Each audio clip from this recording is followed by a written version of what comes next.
Welcome back to another interesting tutorial about complete guide and setup of your JD Chinese shopping app. Let me show you how. If you are using Android phone, what you want to do is to go ahead and open up your Play Store right here.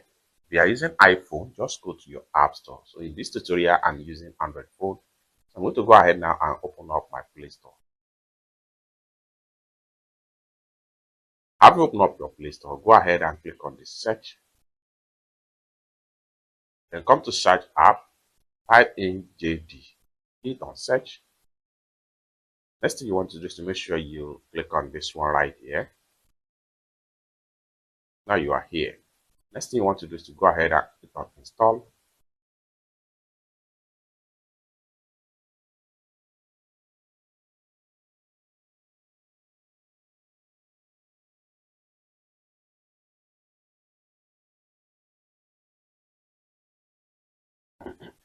After a successful installation, go ahead and click on open.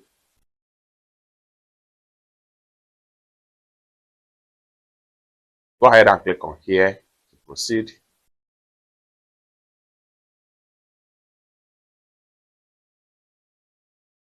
Now you are here.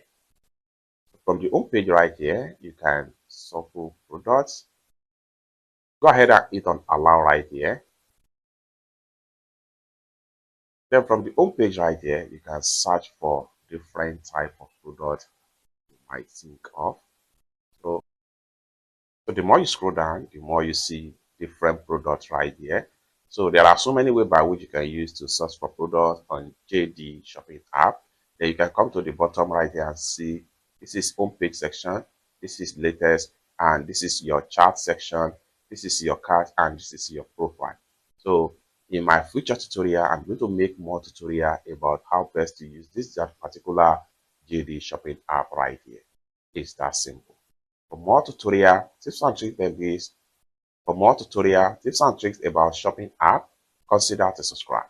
Thank you so much for watching, and I hope to see you in my next video. Bye for now.